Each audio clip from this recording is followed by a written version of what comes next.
The scene starts with two light flares coming down from the sky and brightening up the battlefield, with a flag waving and some unknown humanoid creatures glazing with crude weapons in their hands, while some human soldiers check them from sniping locations. More light flares continue to come down from the sky as the creatures now seem visible. Soldiers on horses arrive at the scene with armored tanks. Itami Yuji is introduced as a 33-year-old otaku who brags about it. He goes on to say that he works to support his hobbies, and if he is told to pick between both, he says that he'll prioritize his hobbies. Saturday, 11:30 a.m., in a busy city, with people moving around, doing business and other activities. Itami is checking out his smartphone on a train, whose next stop is Shimbashi. He suddenly thinks of himself in armor, facing some monstrous-looking creatures. He takes his sword and jumps to the center of the monsters, who start to surround him. He tries to start his attack, but realizes that he can't move his body. A notification appears in front of him, telling him that he is out of energy and that he should charge with more money. He expresses his surprise while the monsters surround him and start to beat him down. He gets a game over notification as he returns to his normal self on the train. As he expresses his frustration, the train stops and the door opens at 11:40 a.m.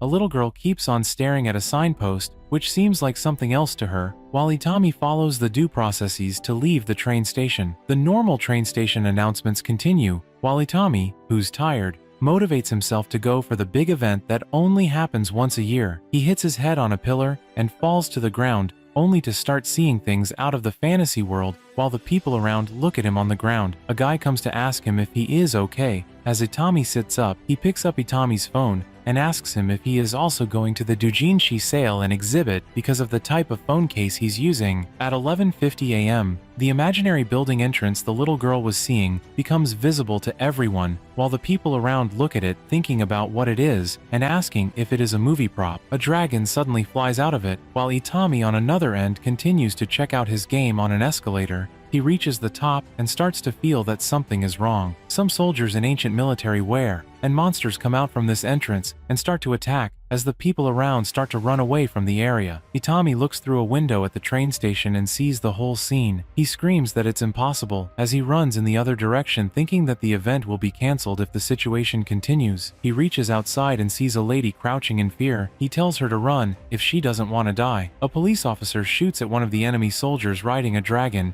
He falls to the ground, where he got hit, and immediately stands to attack the police officer with a short sword in his hand. Itami intercepts the enemy, puts him in a chokehold, and stabs him with his short sword, while the police officer and the other people around look at him surprised. The police officers try to direct the citizens in the chaotic situation, as Itami tries to advise the officers on what to do, while the enemies continue to kill the people around them and hit the locked entrance to where the people are. The gate of the Imperial Palace opens as the people rush in, and combat police officers arrive at the scene to protect the citizens. The enemies go into formation as their leader discusses with his assistant where they are and what they want to do. The police officers barricade the entrance of the Imperial Palace where the people are with their shield formation, while they give Itami an update on their force that has been released to destroy the enemies. The military men start their operation as the helicopters shoot down the dragons in the sky, while soldiers in snipping locations and from armored vehicles shoot at the monsters and the enemy soldiers on the ground. As their formation breaks, they start to get killed. Itami enters the area where the citizens are to see parents calming their crying children and everyone doing their best to calm down. He sees a little girl alone, looking around with tears in her eyes.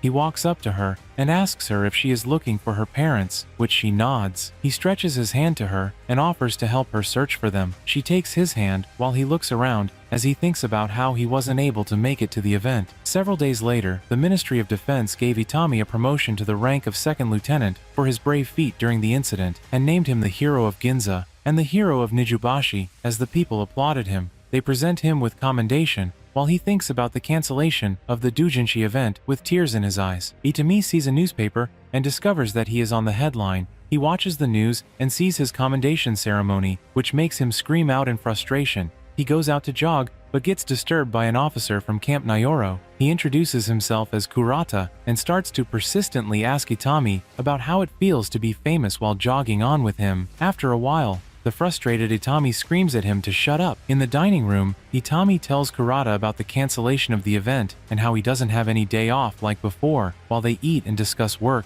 ambition, and hobbies. Kurata tells him that he was at the event, which makes Itami hold on to him while he tries to escape from him, thinking he is into men. Later that day, Kurata and another officer bring in the self-defense force uniform and give Itami his uniform while he questions them about it. The Prime Minister gives a speech on the situation to the whole nation, telling them about their intentions to send soldiers into the gate to investigate and negotiate with the enemies on the other end. The American president also gave a speech that they are willing to support Japan. 3 months later, family and friends of the deceased people mourn them at a section set out for them close to the gate. The Japanese self-defense force is set at the front of the gate while the new Prime Minister gives them a speech for the mission they are about to undertake. After the speech, the commander of the force, Hazama, gives the soldiers a breakdown of how things will be once they enter the gate. Itami looks to the mourning area and sees the little girl there beside a woman in black. The barrier used to lock the gate opens as they enter into armored vehicles and move straight into the gate. Kurata calls Itami the second lieutenant and asks if they will be seeing catgirls on the other end, which he affirms as they enter the world that the gate connects them to. They notice the enemies and immediately prepare to intercept them. At the Imperial Palace in the world on the other side of the gate, Marquis Cassel confronts the Emperor, telling him that they lost about 60% of their empire's military, stating that it is an embarrassment and asking him how he would guide the state. Emperor Molt stops him and tells him to think about how the people feel. He tells Marquis Cassel and the other vassals in the court that it is time to work together to fight the enemy that has already captured the gates. One of the elders comes out to ask the king what they will do, because the enemy destroyed all the forces they sent to confront them. The other vassals in the court start to argue about what to do and how they can defeat their enemy. The king raises his hand to stop their arguments. He tells them that he doesn't want to sit idle. He tells them to attack the enemies. Marquis Cassel walks closer to the emperor and tells him that it will be a bloodbath, but the emperor looks at him and smiles. Duran sits on his horse and looks around. One of his subordinates comes to inform him that they have spotted some enemy scouts. Duran tells him to leave them be as he rides off to join his soldiers, saying that they must hurry to meet the kings. Later in the evening, Duran and the other lords discuss the front line and argue about whose army will confront the enemies, because most of them believe they can easily defeat the enemy with numbers. The next morning, the forces selected for the front line move out to act as enemies from another world. They march onwards disregarding the keep out signboard. They get bombarded with bombs which take out approximately 10,000 soldiers of the Allied Kingdom's first attack. Duran looks at the battlefield filled with dead warriors and asks about the King of Alguna, the King of Mudwan, and Duke Ligu, who led the soldiers in the attack. The second offensive attack occurs with the soldiers on dragons getting shot at and those walking on the ground getting bombarded. The second offensive resulted in approximately 40,000 soldiers dead. Later in the evening, the remaining lords discuss with Duran about the situation and ask him why the Imperial army has not joined them. They discuss retreating, but Duran tells them that they can't run away until they have their revenge. He suggests that they attack at midnight. The soldiers set out at midnight to attack, but suddenly bright light flares shine in the sky. Duran immediately orders the knights and footmen to keep running forward as he rides onward. The enemy's attacks start to come in, but Duran screams that they should keep moving forward. He hits a barbed wire fence of the enemies and falls off his horse. His soldiers run to help him as they make a shield formation to stop the enemy's attack, but it isn't enough to stop bullets. Duran looks at where the attacks are coming from and out of despair walks forward, picks up a bow and arrow to shoot in the direction. He starts to laugh like a crazed man until a bomb hits the area and he blows up into pieces. After the battle, Itami and some other soldiers go to the battleground where vultures are feeding on the dead people to see the situation and discuss what type of people they are fighting. At the Imperial Palace, a vassal of the Emperor gives him the update of the casualties of the other kingdoms and the other situations on the front line. The king replies that everything is going according to plan. He tells the vassal that they should burn down all the villages and towns between Alnus and the Imperial City by poisoning their wells and taking their food and livestock, saying that it will stop any army and leave them vulnerable. He explains the strategy to the vassal, while also discussing how to destroy the members of the Senate. With the opportunity, he says that he will allow the members of the council to investigate. His daughter, Pina, comes in and confronts her father about what he is doing with everything that is happening. The vassal tries to explain to her, but she interrupts him. Her father calls her name to calm her. He tells her that she is correct, but they are ignorant about the enemies they are facing. He tells her to investigate the enemies with her order, and after a few words, she heeds his command. The Americans hold a meeting with their president to discuss what Japan is doing and what they will do, while anticipating Japan's defeat on the other side of the gate. at the Japanese Self-Defense Force 5th Division tent. The commander tells Itami that they need to investigate the people, industries, religion, and politics of the region. He tells Itami that he's the one that will go, which he immediately rejects and says that he can't go alone. He replies to Itami that he won't go alone and tells him that they will form 6 deep recon teams and he will be in charge of one of the teams. The commander instructs Itami that he should make contact with the townspeople in his area and determine their nature to know if they can pursue a friendly relationship with them. Itami answers him and immediately grants him command over the Recon Team 3. He meets up with his team who salute him, and then they move out to their designated locations. At Koda Village, they check out the village and make friendly connections with the villagers. They move to the next location as Kurata and Itami discuss the fantasy world, their expectations, and the fantasy characters they fancy the most, while the other team members hear them from the communication device. While they drive on, they continue to discuss their old model weapons with Sergeant Major Kuwabara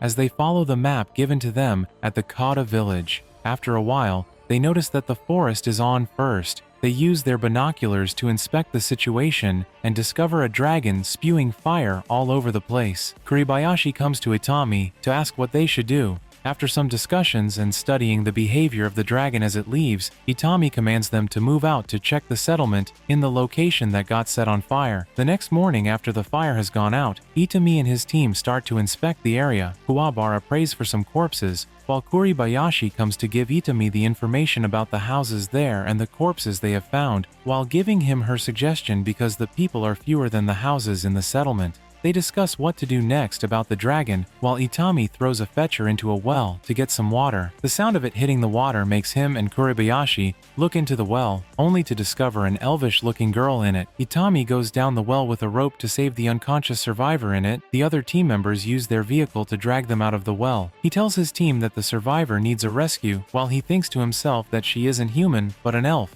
Kurokawa checks her vitals, which seem to be okay. She tells Kuribayashi to remove the elf's wet clothes, which she removes with scissors to cut. Kurata expresses the joy of seeing a female blonde elf to Itami, who is quietly removing the well water that entered his boot, while Kurata keeps on ranting. Kurokawa comes to give Itami an update on the elf, telling him that she's out of mortal danger, which he says is fine. She continues to ask what they are to do next. He tells her to first find him a new pair of boots and that they can't leave the elf there because the settlement there has been destroyed. She talks about his weird and odd interests and that she is an elf, which the three of them laugh over before heading out. Itami orders that they return to the Alna station via the Koda village, while Kurata asks him if they'll meet the fire dragon before they meet any cat girl, which Itami tells him not to jinx it. At the Koda village, Itami tells the people in the village that a dragon wiped out the settlement they told him about, which surprises the people. He also tells them that they saved a girl, which he shows to the village head. He asks him if she can stay in the village, but the village head rejects and tells him that they can't take in an elf and that they too have to flee the village, because once the fire dragon tastes flesh, it will continue to attack villages and towns. The villagers start to run around with their important loads and prepare to leave the settlement. At the house of Wizard Kato on the outskirts of the Koda village, Kato and his student Lele pack their important books into a cart, while Kato keeps on ranting about the fire dragon coming 50 years earlier and also disturbing their daily life. They discuss some irrelevant issues for a while and prepare to move. Lele strikes the horse to move, but they discover that the load is too heavy for the horse to move. Kato removes his staff to use magic, but Lele reminds him that he said, "Magic is sacred some minutes ago and shouldn't be used for such things." She continues to say that the situation they are in is different. She removes her staff and she uses her magic to make the cart float while the horse pulls in. On the road, Kato and Lele meet the other carts and people stuck on the road. One of the villagers calls to them and tells them that one of the carts was carrying too much load, which caused its axle to break, and it is blocking movement on the road. Itami and some other soldiers run around the area to help the people evacuate, while Kato notices that he does not understand the language they are speaking, and Lele notes the clothes they are wearing too. Itami tells Kurokawa to make sure no one is injured. Lele tells Kato, her master, that she'll be back as she leaves the cart to go check the situation, while Kato tells her to wait. Lele runs to the scene to see a horse fallen with the cart, and a little girl gasping on the ground. She runs up to the little girl and states that she is in danger while coming over to inspect the child. She describes the situation of the girl, while Lele looks at her as a doctor. Suddenly the horse becomes violent and stands to attack Lele and Kurokawa, but it gets shot by Kuwabara. Lele looks at the fallen horse and the soldiers and thinks to herself that they saved her, while on another end, Kurata asks about how long they will be taking care of the people and about their leaders. Itami tells him that the village head tells him that their lords did not come back after they were sent to Alnus Hill to fight. In the night, some bandits discuss the Koda villagers who are on the run and how they will successfully plunder them, while the bandit leader talks about himself becoming a lord. The leader gets stabbed and falls as he is talking, while the other members start to fret.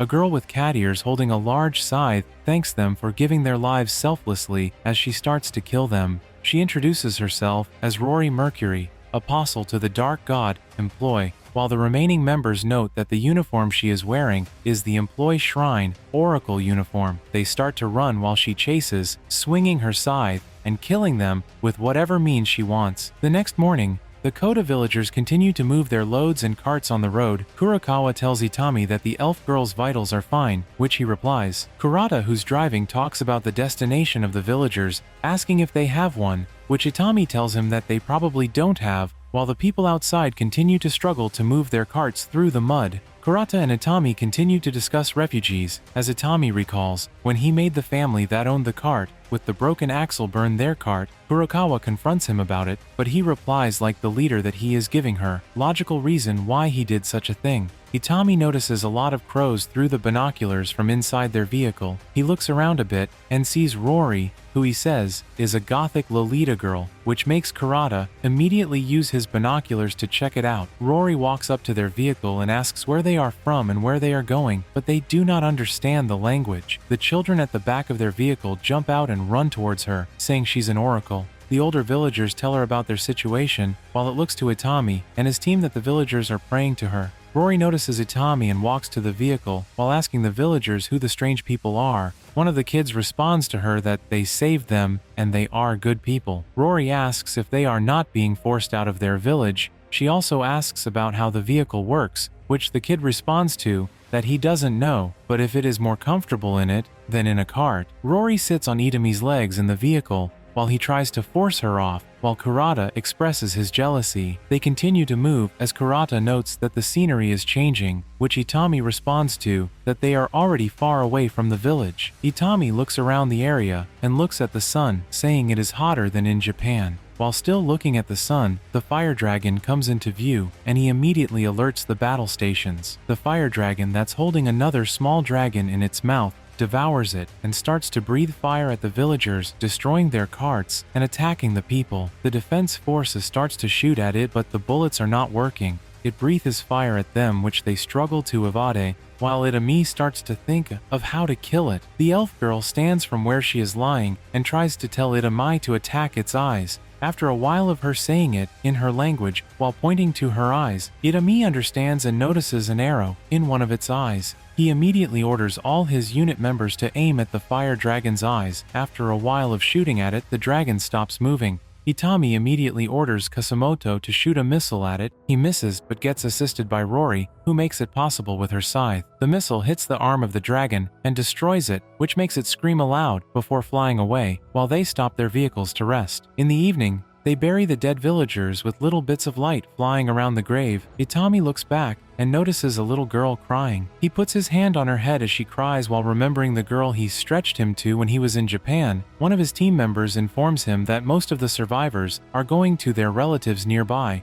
or taking refuge at a village or town somewhere while they discuss the casualties. The village head apologizes that he can't take care of everyone by himself and thanks Itami and his team for their help before they all set out to continue their journey while waving at them. Itami looks back and sees the kids and old folks left behind for them to take care of, which he states will be fine while he smiles at them. The scene starts several days before the elf girl becomes the sole survivor of her village. The narrator mentions her name to be Tuca Luna Marceau. Her father hurriedly runs from the woods to her room to tell her to get up and run. The fire dragon arrives at their settlement and starts to breathe fire on them. The elves try to shoot their arrows at it, but they all get burnt by its fire. Tuca and her father run towards a well. Her father carries her and tells her to hide in the well before throwing her into it. The dragon comes from behind to take her father while she screams and wakes up from her dream. She looks around where she is and sees Kurokawa, who greets her good morning, while Itami tells her that they will soon reach their destination. In a certain village, one of the Koda village survivors running an inn tells her customers about the feat of Itami's team defeating and chasing away the fire dragon, which the people there did not believe because it sounds absurd. In the same inn, Pina, who is Emperor Malt's daughter, is in the inn with her order members as they discuss the rumor of the fire dragon, which is going around like wildfire. They pay the innkeeper to tell them who defeated the fire dragon, and she immediately starts to explain their weapons of war to them in her own words. Itami and his team arrive at their base. In the commander's room, he shouts at Itami for bringing the refugees with him while he thinks about what to do. The lieutenant general receives a report from his subordinate, who tells him that the language is giving them trouble, but they have made peaceful first contact. He continues to tell the lieutenant general that most of them appear to be human, while giving him more updates on their findings, which have all been documented in the files handed to him. He also talks about their political structure and asks if some of the refugees Itami brought back can be brought in for questioning, which the lieutenant general rejects, but after some convincing words from his subordinate, he accepts the plan, saying that it is fine with him. At the commander's office, he tells Itami that they have been allowed to take in refugees on humanitarian grounds, while telling him to provide for them and observe them before screaming at him to get going. Itami instructs Kuribayashi and Kurokawa to get some rations, while Kurata and Tomita go get tents from the post engineer, and he will handle the paper. Lieutenant Yanagita calls Itami as he sees him walk past him with his team members, telling him to come with him.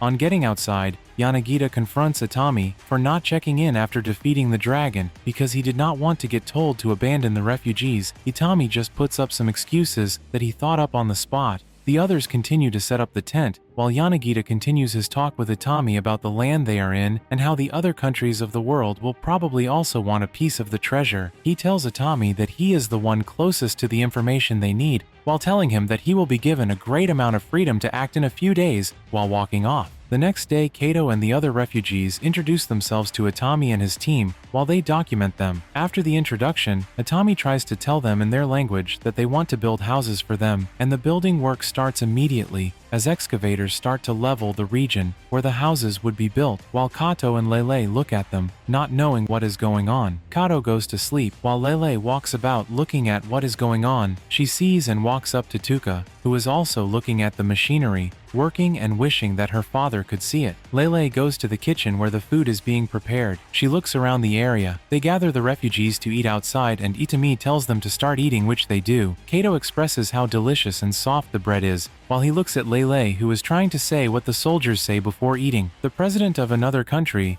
Dong Daecho, expresses his displeasure at the fact that the gate opened in Japan. He tells his people to maintain a friendly relationship with Japan and see where it will lead them. The media starts to question the Prime Minister of Japan, asking him about the JSDF, their activities, and casualties in the special region, which the Prime Minister does his best to answer. They also criticized his vice for leaving out such important details when he was asked questions, but the Prime Minister defended his vice by giving them reasons they couldn't counter. Several days later at the special region, Itami hurriedly runs to the indoor bath to take a dip as he enjoys his bath. Tuka, Lele, and Rory also enter to take their baths as they discuss Tuka's recovery, Lele's understanding of the soldiers' language, and telling them things she found out, and some other conversations. On another end, Pina enters a room to see Duran lying helpless on a bed with his left leg and arm gone. She tells him about how she got information about him being there, but he asks her if she didn't know or hear about what happened at Alnus, how the Imperial army was defeated before they could even fight. He continues to tell the princess that the Emperor used the enemies to defeat the Allied force because they were potential threats to his empire. He goes on to tell her that the true enemy was in the rear, which is the Empire. Pina tries to ask him for information, but he tells her to go to the Alnus Hill to get whatever information she wants. Pina comes out of the building looking sad. Hamilton tells her not to order the knights to charge up Alnus Hill, which she responds to, that she is not stupid, but also says that they still have to visit the place. Pina tells Norma to give orders to the main unit to move out. While she asks Gray what is up ahead, he tells her that Italica is between them and Alnus. At the JSDF base, Itami successfully connects to the network and starts to rant about updating his game, while Kuribayashi and Kurokawa call him. He continues to look at his smartphone until he gets kicked by Kuribayashi to gain his attention. Kurokawa tells him about the situation with Tuka and the probable reasons for what is going on with her. Outside the lodging, Rory asks Tuka why she seemed down, and she responds that she doesn't know how to fend for herself when they finally have to live on their own. Lily comes from behind in an overall dress and face mask and asks them to follow her. She takes them to where the Emperor and its allies fought the JSDF. Lily tells them that Itami told her that they could take all the dragon scales on the battlefield and that they don't need them, which surprises Tuka because those scales are very costly. The dragon scales are put in the vehicle, and Kurata asks why they are doing logistics duties, which Itami gives him reasons that he can't counter while checking out his smartphone. Rory and Lele enter the back of the vehicle, but Tuka is reluctant to follow them. Kurokawa puts her hand on Tuka's shoulder with a smile on her face to show support, while Lele tells her that it will be okay. She tells her that the people in green will take care of the fire dragon if it comes again, as she stretches her hand to pull Tuka in. On the other end, Pina and her order ride their horses journeying to a particular destination, while Itami and the ladies also journey to Italica. Yanagita receives information from the Lieutenant General that the Diet wants to hear about what caused the civilization casualties from the superior officer on the scene. He also asks about Itami, whom Yanagita says to the General that he just left for Italica. The 3 armored vehicles of Team 3 continue moving as they study the map they acquired. Kuwabara and Lele discuss the map as he shows her a binocular and how to use it, while Tuka gazes at Kurokawa, whom Rory notices and playfully asks if that is her type. They notice some smoke coming from a distant place and stopping their vehicles for a while. Itami asks Kurata about the roads leading to the smoke, while Lele uses the binoculars to see the smoke. Itami informs his team members in the other vehicles that they are moving forward and that they should keep a close eye on the sky, while Rory puts out her head beside Itami, which makes him ask what it is, and she replies that she smells blood. In Countess Formar's territory, the city is being attacked by a large group of bandits, while Princess Pina commands the warriors to defend their city from behind the walls. After a while, the bandits retreat while the princess comes down from the top of the wall, asking Hamilton about her well-being. They walk up a stair as Hamilton asks her why they are fighting bandits, and she expresses her frustrations while still stating her reasons before telling the city dwellers to go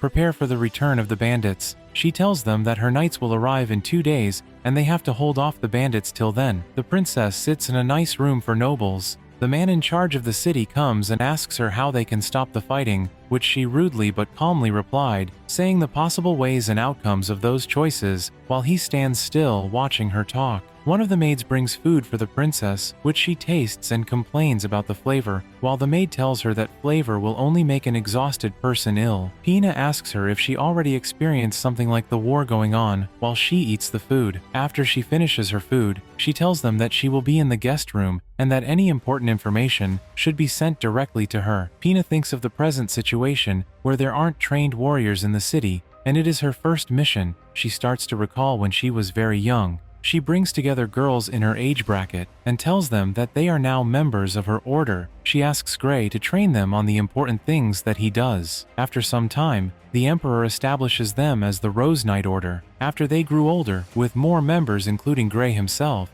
But she realizes that her father doesn't send her and the others on missions, but always uses them as honor guards, which she always expresses her frustration in front of Gray, while he tries to always calm her down. She recalls her father gave her the mission she is on now and how they have been allowed to fight, but the maid pours some water on her to wake her, and she immediately asks if the enemies are back. Gray replies and tells her that he is not sure if they are allies or enemies, but asks that she follow him. On getting to the gate, they look out through the inspection spot on the gate to see the 3 armored vehicles, which they have no idea what it is, while Norma, who is on top of the walls, asks them who they are. After a while, the door of the vehicle in front opens as Lele comes out first, followed by Tuka, and then Rory, while the princess, who is seeing everything, explains to her people that the combination of the 3 is not one. They should fight. She starts to open the door to welcome them, but finds out that she has knocked someone out with the gate. Tuka pours water on the unconscious Itami, while blaming Pina for it, and talking down on her, while Rory and Lele gather around him.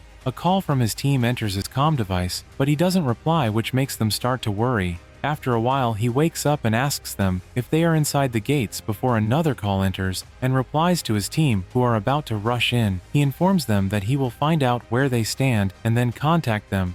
he looks around and immediately asks for an explanation, while the citizens look at the princess, who seems surprised as Hamilton tries to defend her and tell everyone that Pina is the imperial princess. Princess Pina starts to explain the situation to Itami and the girls, about how the last count died suddenly, and how the 3 daughters he left behind are fighting for dominance and other aspects of the city's situation while they walk to the room of the current ruler of Italica and Countess of Former. She opens the door, and they see an 11-year-old girl named Mayui. Pina continues to tell them that since Mui is too young to lead an army, she is taking command in Mui's stead. After that, they sit together, while Itami tells them that they will assist them because they can't sell the dragon scales they came to sell with the present situation of the city. Pina accepts their offer to help and tells them to help guard the south gate of the city. The Recon Team 3 immediately move into position, while the princess and Hamilton look at them and discuss them defeating the fire dragon and their decision to let them in, which Pina justifies that they had no choice. Itami calls the commander to tell him they won't be coming back that day, which makes him angry as he screams on the call and asks him why he isn't concerned about it, and the diet summons. Itami goes on to tell him that he has a request. Later in the evening, Itami and Kuwabara use their binoculars to check the scouts of the bandits while they estimated the number of the enemy. They discuss the strategy of the princess and what they are going to do.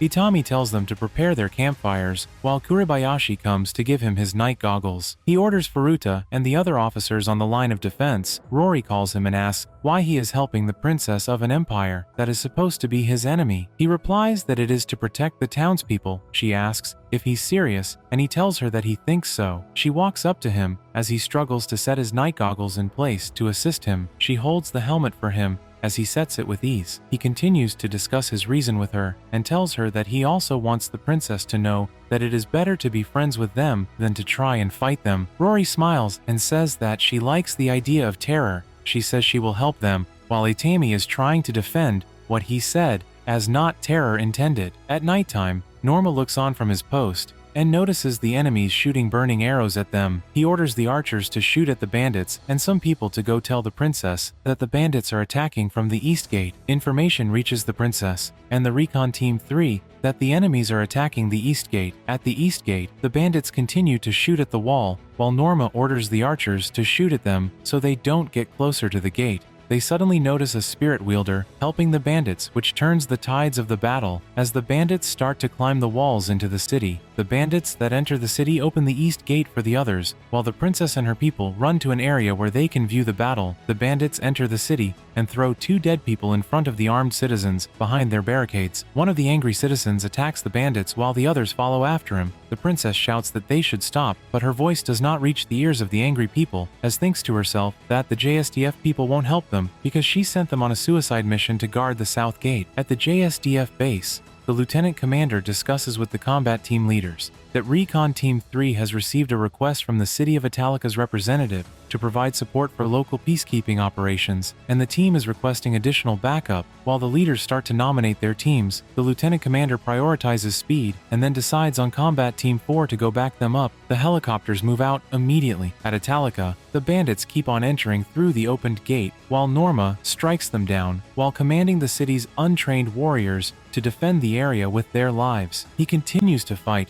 only to get outnumbered and killed. The bandit leader declares his death to the others to motivate his men before throwing Norma's body down from the top of the wall. The bandit leader continues to give his speech to rally up his men as they beat their swords and spears on their shields and continue to eliminate those who stand in their way. Someone says that the night Norma has been slain, which makes the princess angry, while she couldn't do anything. On Itami's end, Rory is expressing some sexual noises and actions, which makes Itami ask Lele what is happening to her. She replies and tells him that the souls of the soldiers being killed on the battlefield are sent to employ through her body, which is affecting her like an aphrodisiac would, and she says that the probable solution is for her to fight. Itami instructs Kuribayashi to stay with Rory, but Rory immediately jumps down and runs quickly towards the battlefield, while Itami, Kuribayashi, and some other officers follow her with a vehicle. Itami contacts the combat team to tell them that the enemies are at the east gate. He tells them that he will mark the target with a flare. One of the officers informs their leader in the helicopter that they will reach the mission zone in 5 minutes, and they immediately start to make preparations to attack.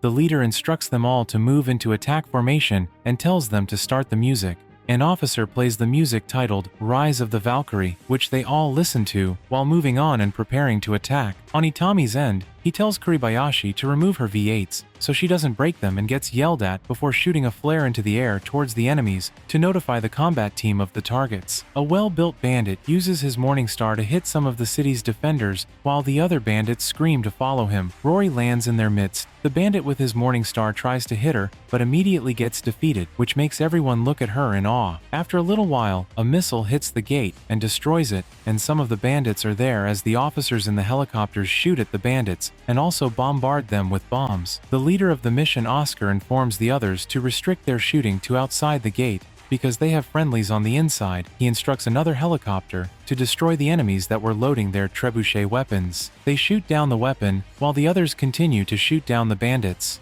Tuka talks about the explosions and asks if it's magic.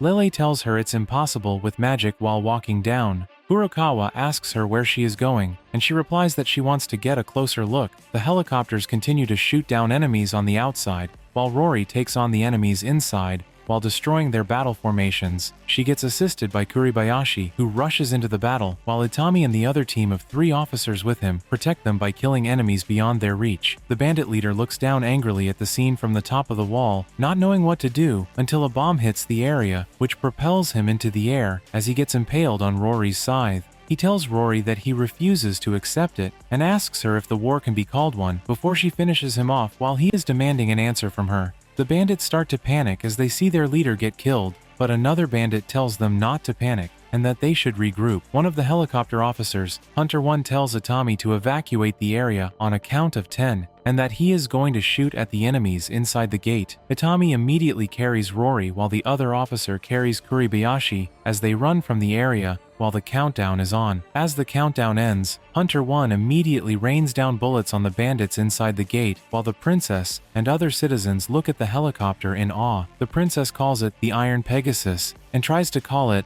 a power that denies pride, honor, and everything else. She continues to ask if the goddess is mocking them as rants on about it while looking at the helicopter in the sky. The helicopters drop ropes as officers come down with them to keep a close eye on the perimeter and rescue the survivors. Yoga tells the colonel that the enemy forces have been wiped out and there are no enemies in the vicinity, which he tells them is well done. The citizens of the town come up to the officer to thank them for saving their town and ask which army they are. The officer responds to them that they are the JSDF. The princess continues to think about the brigands that are all dead and what the JSDF is while a helicopter turns in her direction. Rory notices that Itami's hand is on her chest. As he is still carrying her, she taps him and smiles at him while he smiles back before she hits him. The JSDF officers help the citizens to clean up the battlefield while Pina, Hamilton, and Gray cover Norma's corpse with his sword on it as they discuss the victory, which Pina claims belongs to the Priestess of Employ and the JSDF, not her. She continues to say that the JSDF is their enemy that is still occupying the Alnus Hill, while she tells them that they won't be able to defeat them. She says that if they ask them to surrender, she'll immediately kneel and kiss the soles of their feet. The next day, Hamilton negotiates for the princess and the people, while Lele interprets what the JSDF wants from them, and they later have an agreement. Pina explains the whole agreement to Gray, who thought the JSDF would occupy the city, but finds out that they didn't gain anything for helping them other than asking for some prisoners. Hamilton keeps on looking into a paper to understand something as Itami selects some prisoners of his choice, and Kuribayashi complains that they are all girls. He says with a smile that it is a coincidence while the helicopters take off and the people thank them as they wave goodbye. Itami and his officers wait behind for the girls who have gone to sell the dragon scales. At Liudo the merchant's place, Lele passes him one of the dragon scales which he recognizes and asks how many they have. She brings out the rest and tells him 200 as they negotiate the price and medium of payment, which also includes information. After the trade, they set out to join the officers outside, and they leave the town to go back to the base in their vehicles. The girls sleep in the vehicle as Itami tells Kurata how tired he is only for them to notice the smoke of the knights of Princess Pina. The knights confront them asking who they are, but Itami immediately tells his officers not to shoot, so they don't break their treaty. He comes down from his vehicle to tell them they mean no harm, but the female knights are not ready to listen, he immediately orders his officers to drive off and run, leaving him behind with the female knights. This scene starts with Kuribayashi telling Kurata that their captain might be dead, and he tells her not to jinx him. She continues to say that he was roughed up on the way back to Italica, while they decide to wait till morning. At Italica, Pina throws her cup at the blonde female knight, who starts to bleed from her head as she asks them what they are doing. The girl asks her what they did wrong, and she tells them that it's obvious as she looks at the roughed-up Itami, who Hamilton is trying to wake. The princess sits and starts to think about how they violated the treaty on the day it was signed. The maids come to take Itami away, while Gray tells the princess that the JSDF might use the opportunity to attack them, which is a standard strategy. Gray advises that she apologizes to him, but she rejects it because she doesn't want to bow to him. After the reasons Gray tells her, she thinks about it. At the Recon Team 3's end, a member of the team tells Kuribayashi that their leader will be fine because he is a ranger. She falls to the ground and starts to scream because their leader doesn't look or behave like one who has undergone hellish training in mind and body, but the others affirm that he is one. After a while, they decide to go back to Italica City to get their leader. At the city, the armed citizens guarding the gate discuss how they hate the Imperial Knights, while Tuka, Rory, and Lele enter through the gate. They see the girls and recognize them, while Tuka smiles and waves at them. Tuka climbs to the top of the wall and puts the archer there and all the other guards on the ground to sleep with the spirit magic. All the guards fall asleep immediately, while she uses a torch to notify the recon team of 3 members to move in. Itami opens his eyes on a bed and is greeted by 4 maids. He asks them where he is, and they reply that he is in Countess Formar's mansion. He looks at one of the maids and exclaims about her cat ears. She asks him if something is wrong, and he asks her what is going on. The head maid immediately comes in and tells him not to worry, that the princess ordered them to ensure that he is treated with the greatest care, and that the knight who treated him harshly has been punished, while she continues to thank him for his help in the previous disaster. She tells him that they are willing to assist him if he wants to take revenge, but he should not just hurt Miui, and he replies to them that he doesn't plan to do so. She thanks him and tells him that she'll be leaving the 4 maids to take care of him until he recovers. The team's 3 members get close to the area where he is, and one of the maids named Mamina hears them due to her good hearing ability. She informs the head maid, who tells her and another maid named Perzia to go welcome them in, while she tells their names and race to Itami, who's curious. She also tells him about the previous count, who had a liberal nature to hire non-human staff simply because of his taste. She tells him about Aurea, the Medusa, who drains life force. She continues on that Aurea has been trained, but tells him to still be careful around her. The team's 3 members meet Mamina and Persia, who take them to where their leader is. In the guest room, Pina talks to Bozes and Panache, who attacked Itami. She continues to tell them what their actions have caused and suggests that they make the incident not non-existent by making the blonde knight sacrifice her body to appease Itami's anger. In the room where Itami is, his team members and the maids start to get along while he and 2 of his officers discuss with each other. The blonde knight reaches his room and opens the door to see everyone taking pictures and discussing like nothing happened in the room.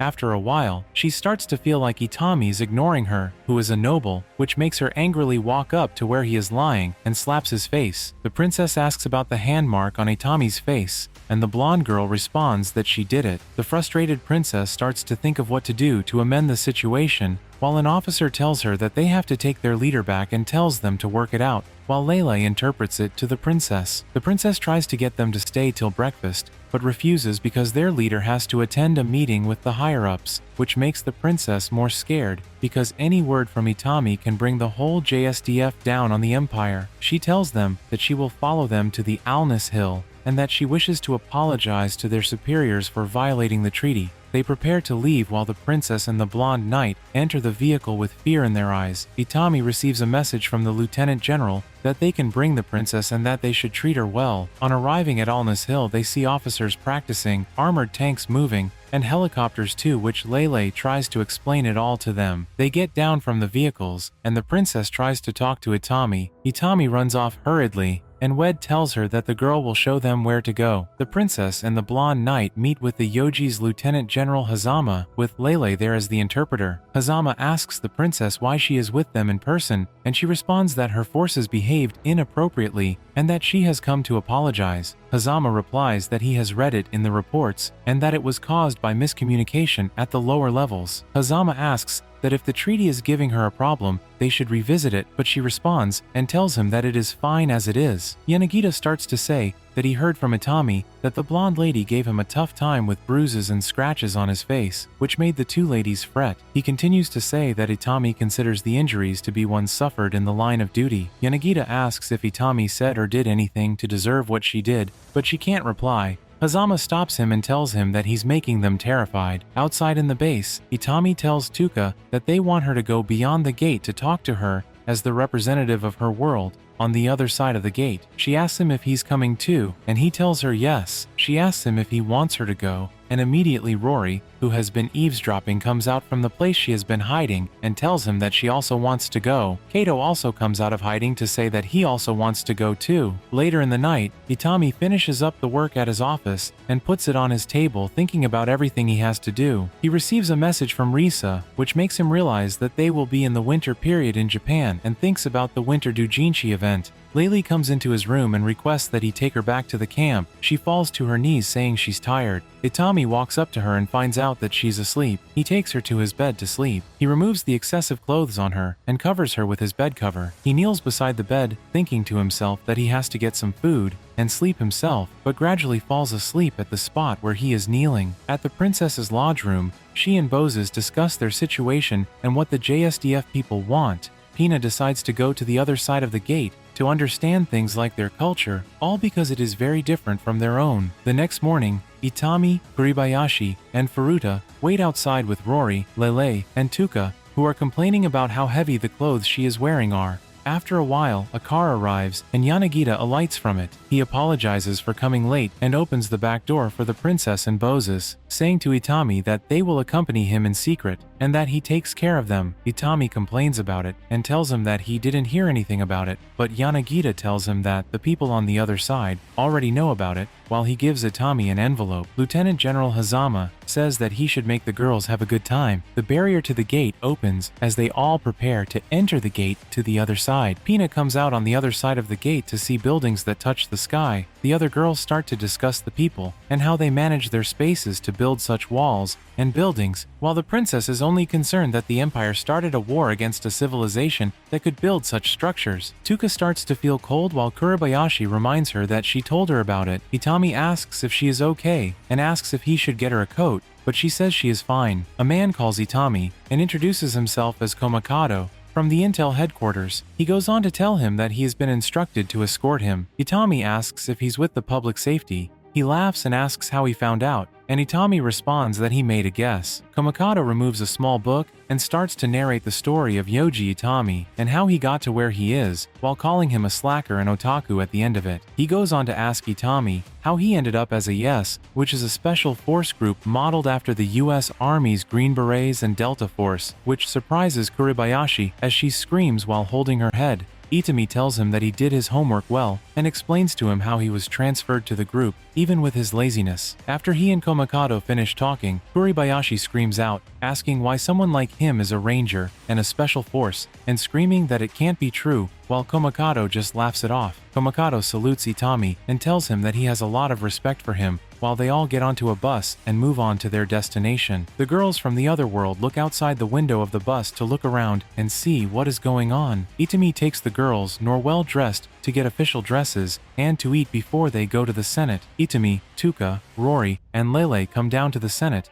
but Tomita tells the princess and the Boses that their destination is different. The princess and blonde knight meet with Shirayuri Reiko, who is the advisor to the Prime Minister, and Sugawara Koji, who's with the Foreign Ministry. Shirayuri welcomes them to the conference room and informs them that it is not a peace conference, but one to ensure that they are on the same page. At 1420 in Japan, the first question and answer session was held 4 months after the Ginza incident. An announcement is broadcasted that the session will be held in the Diet today. Itami and the girls enter the room filled with journalists and camera officials who immediately start to take their pictures while the presidents of the other interested nations tune in to watch the session. A Diet member named Kuhara Mizuki starts to talk about the refugees that the JSDF officers were protecting and asks why some of them died under their protection. Itami is called up as a witness to explain why. He stands and walks to the podium to explain it calmly which allows Kuhara to attack him, asking him if he admits that the JSDF is at fault. Itami continues to explain to them that they lacked firepower because the bullets of the guns they had with them bounced off the body of the dragon as they shot at it, and says that he wished they had better weapons, while listing good examples. One of the members gives the result of the analysis of the dragon's scale, which they found out is as strong as tungsten, while calling the dragon a flying tank and proving that what he said was right. At 15:20, Kuhara starts to question Lele, who asks if she understands Japanese. She replies that she understands a little, while the other people exclaim that she is very young. Kuhara talks about the fact that she is a refugee at the special region and asks her if she is facing any inconveniences, which Lele replies that she doesn't, and goes on to say that everyone is not convenient. Kuhara rephrases the question and asks her if she lacks anything she requires, to which she responds that all her needs are being met, as she lists them all out. She asks if Lele feels that the JSDF contributed to the loss of the refugees that died, to which she responds no to. At 15:40, Kuhara starts to question Tuka, who introduces herself on the podium and tells them that she is an elf. Kuhara asks if the ears are real, to which she replies yes, parts her hair backward, and moves the ear. Everyone exclaimed as the news spread over the internet. Kuhara went on to ask Tuka about the dragon incident, but she replied that she did not know because she was unconscious during the incident. They call up the last witness, Rory Mercury, while Kuhara thinks to herself that she is mourning because of only her black dress-up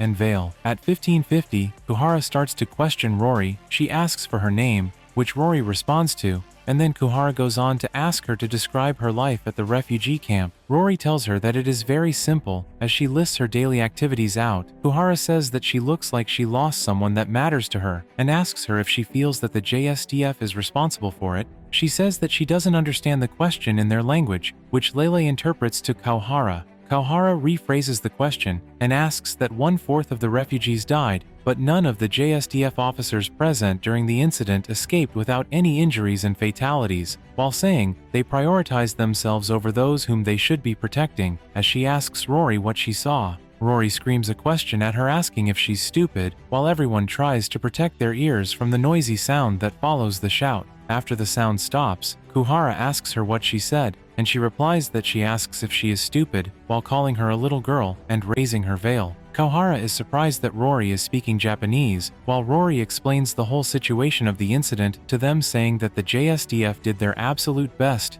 to protect 3/4 of them, while she talks down on Kuhara and the people for asking why the JSDF did not suffer any fatalities. After a while of calling Kuhara a little girl, she responds to Rory that she doesn't have respect for elders while calling her a little girl. The angry woman starts to open her tied-up scythe, which is interrupted by Itami, who notices and gets in her way. He pushes her to her seat and explains to the people that Rory is older than everyone in the room. Kuhara asks for her age, and Rory replies that she is 961 years old. She asks Tuka, who responds that she is 165 years. She looks at Lele, who tells her that she is 15 years old. Lele continues to explain the age system of humans, elves, and Rory, who is a demigod. The personnel in charge asks Kuhara if she has any more questions, which she says no, and at 16:30, the deliberation ends. At the conference room, Sugawara tells the princess that 6,000 of their soldiers are still being held as prisoners, which surprises her. They talk about the plan to release a few to them, while he gives her a book of the list of the prisoners. Pina and the Bozes discuss the children of nobles being part of the prisoners, and ask that they allow them to check through the list, which Sugawara agrees to, and ends the meeting. Shirayuri tells the princess that it's an honor to meet her while she stretches her hand to shake her. The officer beside the princess explains the gesture, and she stands and takes Shirayuri's hand. Itami and the girls enter the bus to leave the scene, while the journalist and camera officials outside continue to take pictures of them before the bus leaves. As they were going, Komikado noticed that they had guests following them, which Itami and the girls later entered as a train, while the bus continued as a decoy. Kuribayashi and the others also meet up with Itami and the girls on the train, while Kuribayashi reports to Itami that they are panicking because they think they are taking them underground. Rory clings to Itami and explains her situation with Hardy, who controls the underground. They meet Komikado at one of the train stops, who joins them and explains the situation to Itami as the train continues to move. At the next stop, Itami tells them to get off, while Komikado runs after him to tell him that it is the wrong stop and that he shouldn't act on his own. An announcement comes in that the train won't be functioning due to an accident that happened ahead, which he immediately takes his hand off Itami.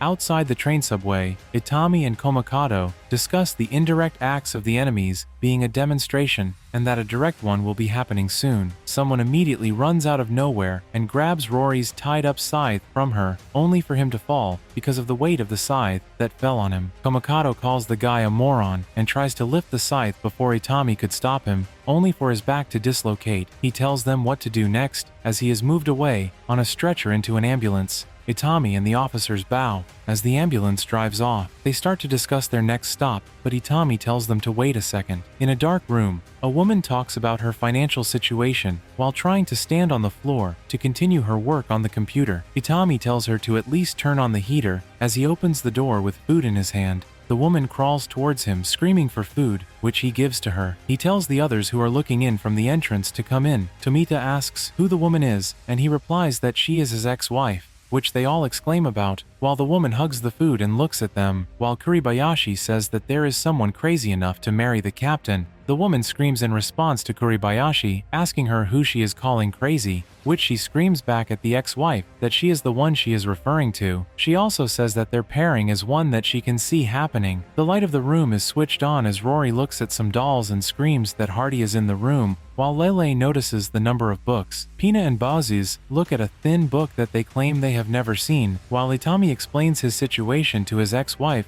who was working and eating the food he got her. She tells him that she understands his situation, but asks him why he dragged her into something so dangerous, which Tomita affirms, saying she is a civilian, and also asks about the fact that they dumped Komikado. Itami tells him that Komikado also seems suspicious of everything that has happened. They both discuss the possibilities of Itami's suspicion, while his ex-wife listens. She interrupts them calmly, saying that she doesn't want anything to happen here, before screaming that she has a deadline tomorrow. During the night, Itami and the girls sleep, while Tomita calls the ex-wife, whose name is Risa, and asks if she is the lieutenant's wife, to which she immediately says, ex-wife, and that they are now friends. He continues to ask how they can go back to being friends after a divorce, which she responds to with their reasons. The princess and Bozis look at a boys' love manga together as they wonder what type of art it is while reading it. Itami opens his eyes to see Lele sleeping close to him and asks himself what he should do. The next morning, Rory kneels in front of a window to pray, while Itami tells the others that they're going to have fun that day, which Kuribayashi immediately counters, saying they have bigger problems while looking at Tuka on the TV. He tells them that his motto is eat, sleep, and play, and states that life is the little things you do in between. He replies to Kuribayashi's earlier claims, saying that everywhere is dangerous if the enemy knows where they are. He says that they will be safer around a lot of people, and Risa immediately suggests that they go shopping. Risa looks at the girls and tells them that they need a lot of things, as she tries to coerce them into it. Itami tells them that he is also going to Akihabara, which Kuribayashi complains about, but he shuts her up while Bozis whispers some things into Tomita's ear. He tells Itami that Bozis wants to go to the library to research their world's literature, and Pina also wants to go shopping. Itami thinks for a while and tells them that they'll split up for the morning and meet at Shinjuku Station at 14 Waum to go to a hot spring. Risa celebrates, while Itami looks at Rory, who sits uninterested in what they were saying. He asks her if she doesn't want to go shopping, and she responds to him that she is fine, saying she is not interested in dresses other than her formal dress as a priestess. On getting to the boutique,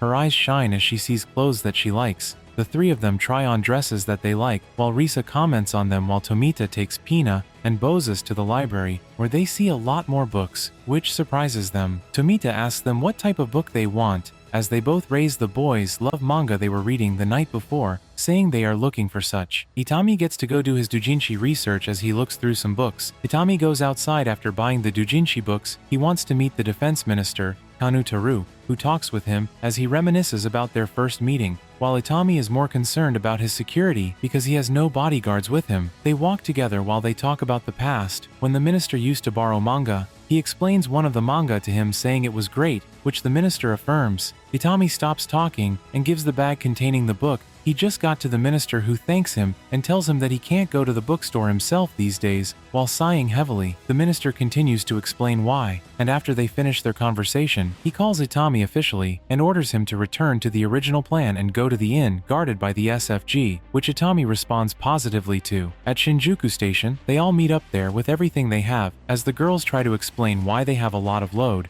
and Tomita explains to Itami that the princess and Bozos did not find the type of art they were looking for, as he sighs. After the conversations, he tells them to prepare to go to the hot spring, which they all respond to. At the Ministry of Defense, Colonel Ryuzaki welcomes the minister and introduces himself to him, while the minister sits and puts the bag containing the book Itami gave him on the table. At the Joint Staff Office Central Room Underground, Ministry of Defense, the members of the room instruct the soldiers on the battlefield at Hakone Forest about their target and the movements they should take, while Minister Kanu tells Colonel Ryuzaki that it is not how he envisioned war. Ryuzaki responds to him that it is modern war. As he explains everything about it, he orders the officers in the building to show the hot spring that Itami and the others are going, as they feature in one of the cameras walking towards the hot spring. The Special Force Group positions themselves to take on the enemies coming for Itami and the girls from another world. One of the officers uses his binoculars to watch them while they remove their clothes, but gets noticed by Rory, who alerts the others, while he reports to the headquarters about it, who notice his heart rate skyrocketed and instructs him to move to another marked location. The girls enter the hot spring to take a dip while some masked military men arrive at the area in a van. The headquarters instructs the special forces already positioned in the area that the Grail has been filed, which immediately notify the officers to commence the mission.